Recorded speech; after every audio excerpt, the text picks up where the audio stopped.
create bricks out of mud and straw.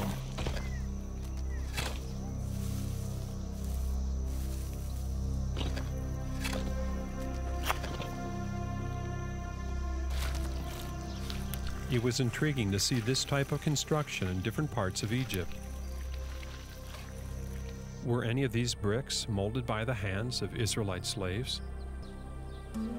In his search for evidence that fits the idea of Israelite slavery, Professor James Hoffmeyer focuses on the first half of the New Kingdom because he favors a Ramesses Exodus date.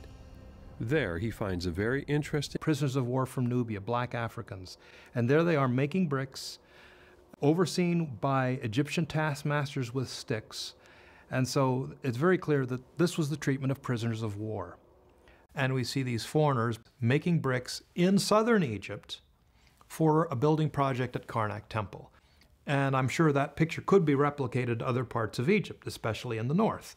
Secondly, we also have, from the same time period, the 15th century, the 18th dynasty, we also have pictures of agricultural work, especially work in the vineyards, picking grapes, stomping on grapes to make juice and wine.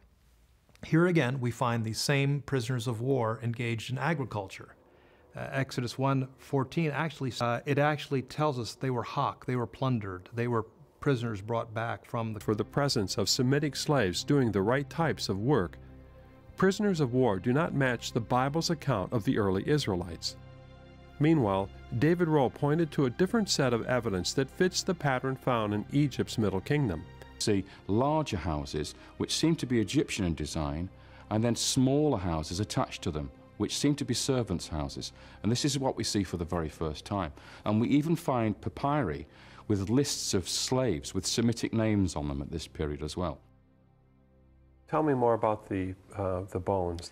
If we look at the cemetery population, that's the dead, if you like, and that's the evidence we have of the living, is the dead. And we look at their graves, we find something very interesting happens. At the beginning, these people seem to prosper. The quality of their lives is very good. But all of a sudden, at some point,